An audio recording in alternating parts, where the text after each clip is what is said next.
for any obibiara washemi aha Ghanatube so memamo akwaba matena saying any another saying some no bebre ego etwem for intem no mean same no me pese ubedi mechi na yawabotie nsem bia ekoso ewo Ghana na yaba. This afternoon, the Accra High Court has ordered lawyers of former Chief Justice Gertrude Torkornoo to follow the appropriate procedure and withdrawing the case challenging her removal process. Presiding Judge Justice Eugene Nyadu Nyante blocked efforts by a lawyer for the former CJ to orally withdraw the suit filed on June 23. We know the former Chief Justice Gertrude Torkornoo on June 23rd filed a judicial review application asking the High Court to strike out a petition by a group known as Shining Stars of Ghana. Her lawyers argue that the petition was fundamentally flawed, citing that the group was unregistered and the members were anonymous.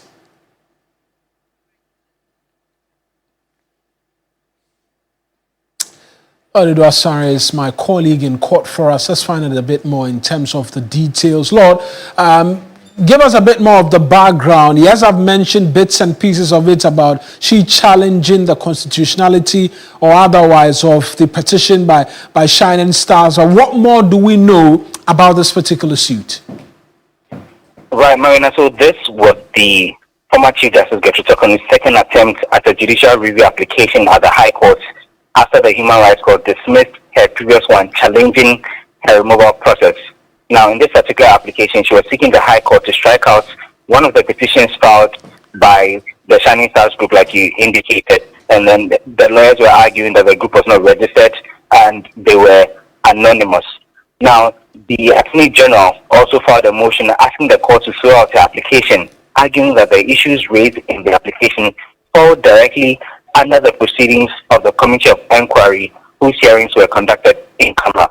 So during the virtual hearing today, Deputy Attorney General Dr. Justice Ramsay sought leave of the court to move his motion to strike out the case, as in to get the court to throw out the case, this particular case entirely.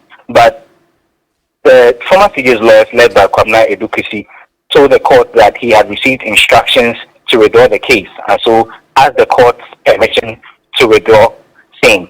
Now, the Deputy Attorney General, however, expressed disappointment and noted that the nature of the application required that the lawyer filed processes and not just show up in court and then do so orally. The presiding judge in the matter, Justice Eugene Nyadu agreed with the assertions by the Deputy Attorney General and then ordered Kwabena Edukusi to file the right processes instead of just moving that motion already. And so the case has an agenda indefinitely for him to do so. So what this means is that he's expected to file the processes to withdraw this case at the High Court.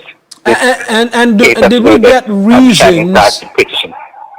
Right, Lord, I was asking if we got reasons as to why the decision to withdraw the case, because we know that she was up against Shining Stars' petition, from what we know as the basis upon which the president issued that warrant for her removal as Chief Justice and a Justice of the Supreme Court. It had to do with that petition by Daniel Ofori. And so has there been a reason why she's seeking to have this particular one withdrawn?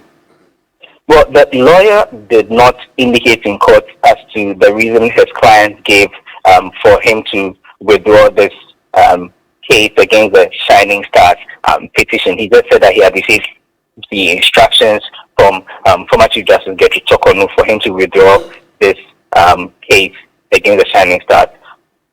Right then, Lord, we'll leave it here.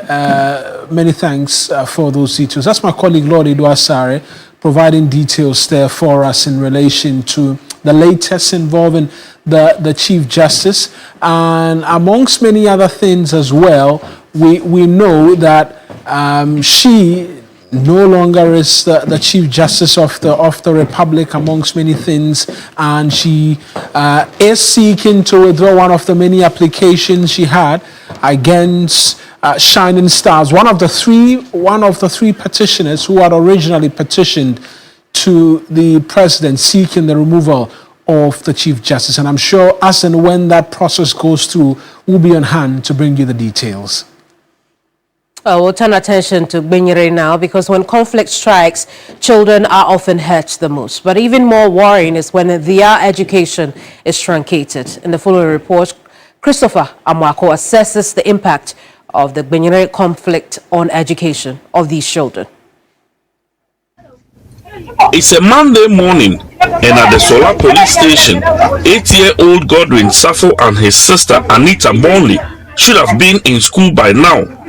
Unfortunately, the two siblings and other thousands of children are unable to do so due to a communal conflict which has claimed 31 lives and displaced over 48,000. In the don't school, I generally want to go to school.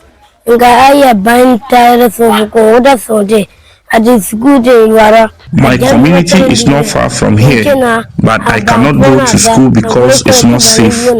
I am not happy being here. I want to go to school.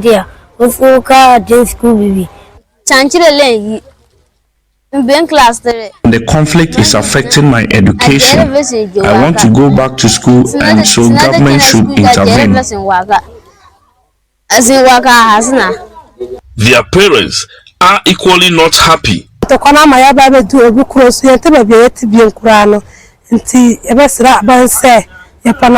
fled from the conflict to this place, which is affecting the education of our children. Schools have reopened, but they can't go to school. We appeal to government to intervene. If not, they will lag behind. A visit to some of the schools Monday morning revealed that the pupils and their teachers have been absent since school resumed on Tuesday, September 2. School resumed, and since we have not found any of our children coming to school. I also made efforts getting to the community, because one of my teachers is a chief of the community. I went to engage him, and we realized that majority of the children are briefers, and for that matter, they have also run away for their lives. Behind me is the Dolly DA Junior High School here in the Bole district. Now, since schools reopened last week, no child has come to school because of the spillover of the conflict.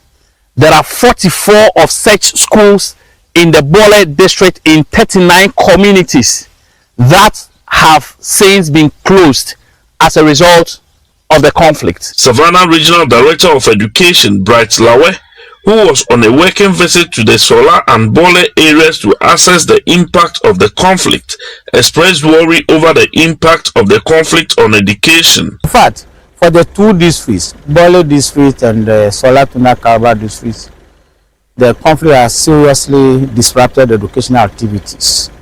Out of 23,000 learners as Solar Tunakaba district, 15,000 of them are gone.